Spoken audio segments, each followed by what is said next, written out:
Some of you may have seen the short that we did earlier on our fireplace that went bad.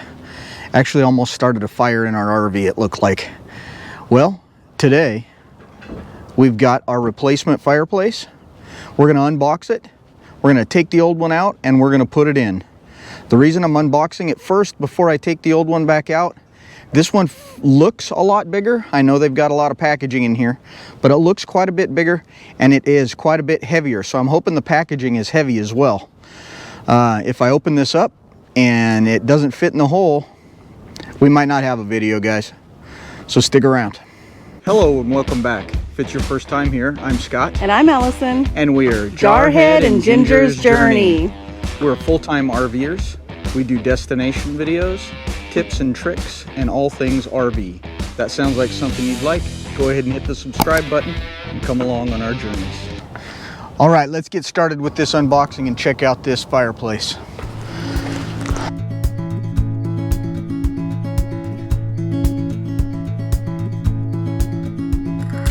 Wish that I could stay. Wish for this moment to never go away. But it's all in my mind, and though I know that there is nothing to find, you're beautiful. As you can see, it is very well packaged. A bunch of bubble wrap and a bunch of this foamy type stuff. There's actually even another box in there, so let's get it all unpacked and see what it looks like. And you can't put up a fight in the misty light.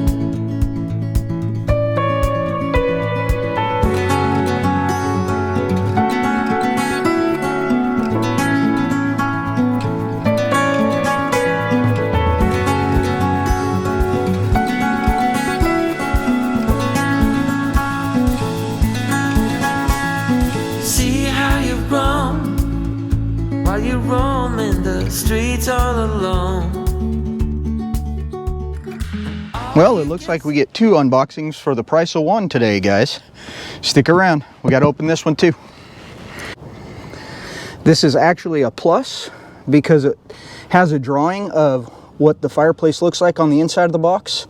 And that's exactly what the one that we have in the hole inside the RV. It's exactly what it looks like. So hopefully this is going to be the right one and it's going to fit. Let's get it out of this box. Thinking about what your life came to be. You're a beautiful sight in the summer night. And you can't put up a fight in the misty light.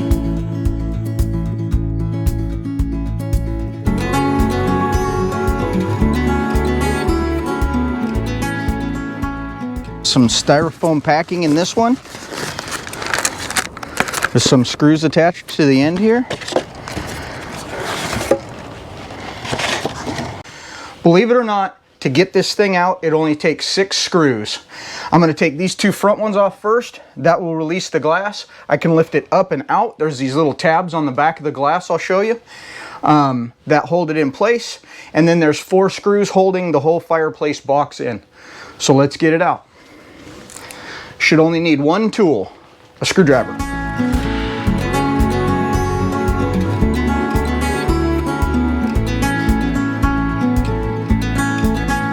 Try to live another day like the mothers of Brazil find their way. That's the 2 that hold the glass in place. It lifts up and away. I'll set that back here for now. And now there's only 4 screws, 2 on each side, holding in the fireplace. We're all on our own, but you're the most beautiful I've ever known. You're a beautiful sight in the summer night. And you can't put up a fight in the misty light.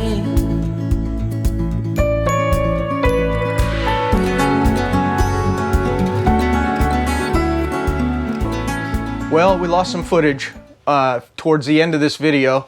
So we're here on a different day, and I'm just going to run through quickly what we didn't get to show you guys because of our lost footage. Once I got all the screws out, I want you guys to know that the plug is on this side. So when you pull the old one out, you have to pull it out at an angle like this and then get it out of the way like that. And then it just unplugs from the wall very simply. Another thing I noted was when you're putting the new one back in, I go ahead, I put it right here on the floor, I plugged it in, and I went ahead and turned it on, made sure it was working and that it was blowing heat and everything before I actually installed it, just in case, because new things that come in the box can still be broken, guys. Other than that, there's not much left to the install or to take out and reinstall a new fireplace. Now let's tell you what we think about it. Well, as you saw, the removal and the reinstallation of the electric fireplace in an RV is really pretty simple. It didn't take any time at all, as you can tell by the length of this video. But what do you think? What do you like or not like about the fireplace? Well, you know, when we first started looking at RVs, he said he did not want the electric fireplace because he didn't think it was a good idea or whatever. I don't even know why. But so we were going to order it without it, but they pretty much all came with it. And I'm really happy it did because we use it whenever it gets a little chilly. It works until it gets down to about 45 degrees before we have to turn on the furnace. One thing I don't like about it is can't roast marshmallows. Yeah, we if you don't know, we have a toy hauler, so we close the door off to the garage area, and this fireplace will heat the living room area, the master bathroom, and the master bedroom without even using the furnace down to, like she said, about 45 degrees. So it's really nice. I don't know why I was saying it wasn't a good idea originally when we were looking at RVs, but I am glad we got it as well.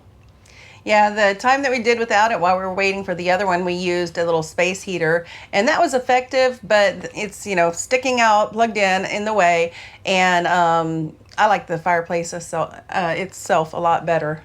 Absolutely. And when I found that the fireplace wasn't working, we called Grand Design just to see if it was under warranty. I was pretty sure it wasn't going to be, and it wasn't. But they said, well, let me see. And I heard him ticking away on his computer, and he said, we'll just go ahead and send you one out. And I was very appreciative of Grand Design's customer service on that. Even though it was out of warranty, they still sent us a new one out. Can't complain about that at all. That was excellent. Hello, I'm Adrian. And I'm Ruth. And we are RV Life with Adrian and Ruth. Join us next time on Jarhead and Ginger's Journey.